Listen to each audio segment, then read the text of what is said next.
Let me begin with a personal story of an encounter that I had many years ago. In 1989, I was about to get married, and I was searching for a good place to rent, a good house to rent. I met my landlord-to-be, who happened to be an elderly lawyer, who obviously did more real estate than legal practice. I mean, he was mainly just in business of real estate. So when I met him, he let me know that there were 3 categories of people that he would not rent his property to. Of course, he didn't know who I was. And the 3 categories of people that he would not rent his properties to were Igbos, Ijebus, and lawyers. Igbos, Ijebus, and lawyers. He made it very clear to me. I was disqualified on 2 accounts. He then said to me, pointing behind him at a few shriveled-looking books in a small bookshelf behind him, that he had the arsenal to destroy any tenant in court if I gave him any trouble.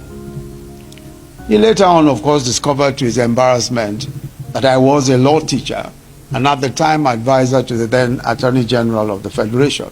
And of course, that I'm also Ijebu.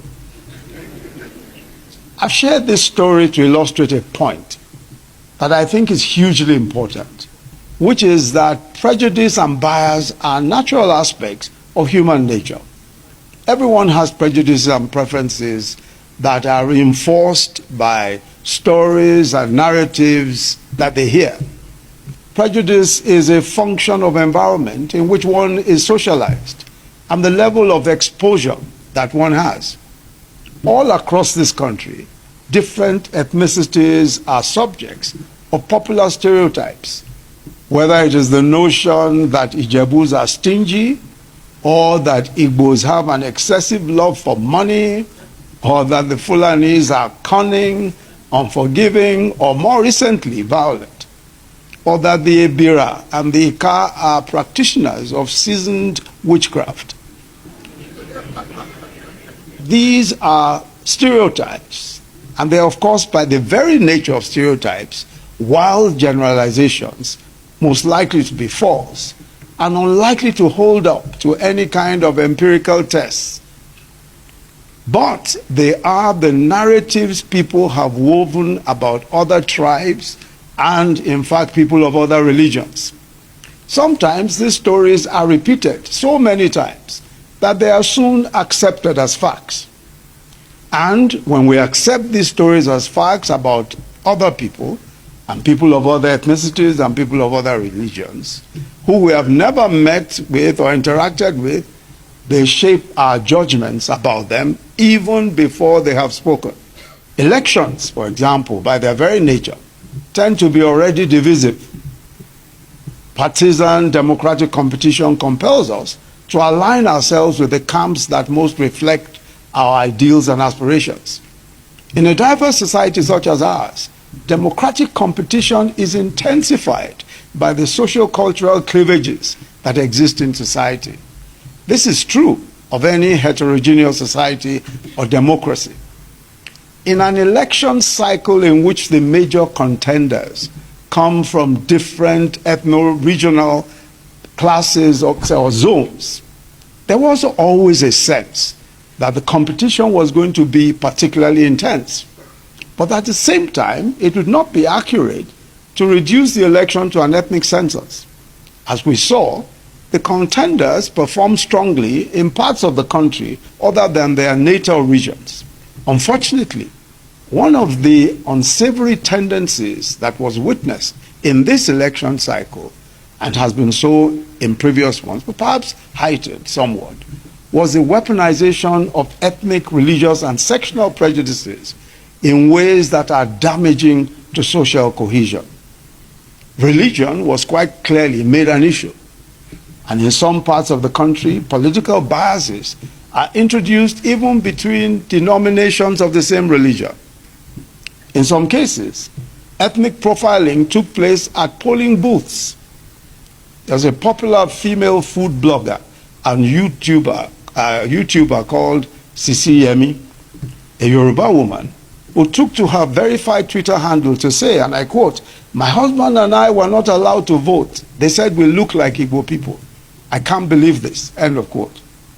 Almost without fail, in every election cycle, politicians have forcefully, either overtly or covertly, sought to persuade voters that voting for their particular candidate or the particular political party they favor is the will of God, and that voting for the opposing party was a violation of the divine will. Repeatedly, we hear of prophets who support political parties, one way or the other. This is a matter of great concern because long after an election is over, and long after the leading contenders have sheathed their swords, the rhetoric, the words, and the means used to compete can have adverse long-term effects on society. Where the forces of primordial division and polarization are harnessed for the sake of electoral gain, the venom of such devices remain and continue to poison communal relations, setting neighbors against neighbors.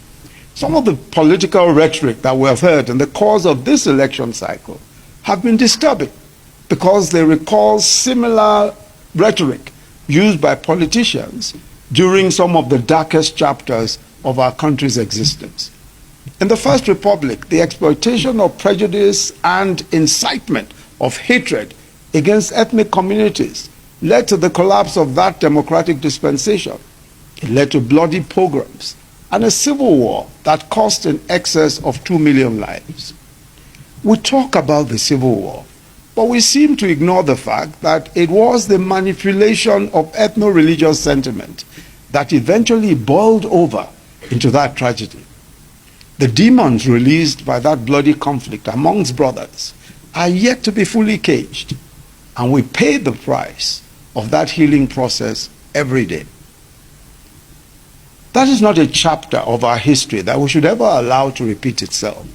But believe it or not, Nigeria is changing. There are no longer any ethnically homogeneous enclaves in Nigeria. As our own nations have evolved, one of the most discernible changes that we have witnessed is the disappearance of ethnically homogeneous spaces.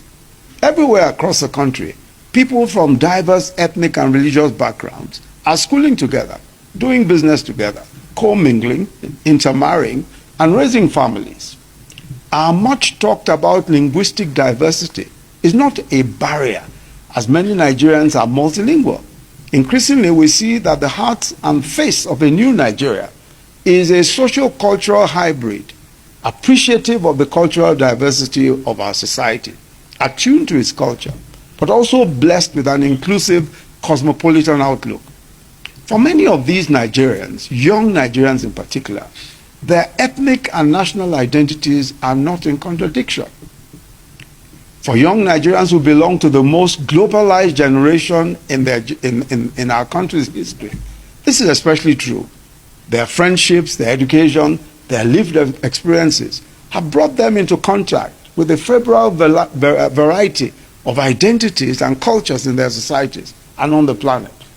And we see their multicultural outlook in the social networks, in their entrepreneurial partnerships, and their political activism, which transcend the old primordial allegiances. Leadership does not today, and Nigerian leadership today, does not have the luxury of toying with prejudice.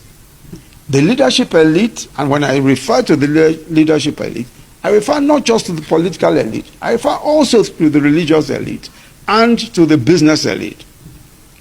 We have a duty to conduct ourselves with a high sense of responsibility, even as we prosecute the contest for power. Historically conscious and patriotic elite all over the world recognize that beyond the letter of the law, beyond what the law has set, there are lines that must not be crossed in the pursuit of political power, especially in fragile societies and democracies such as ours. One of such lines is the willful exploitation of sectional sentiments and the invocation of ethnic antipathies to mobilize a political constituency.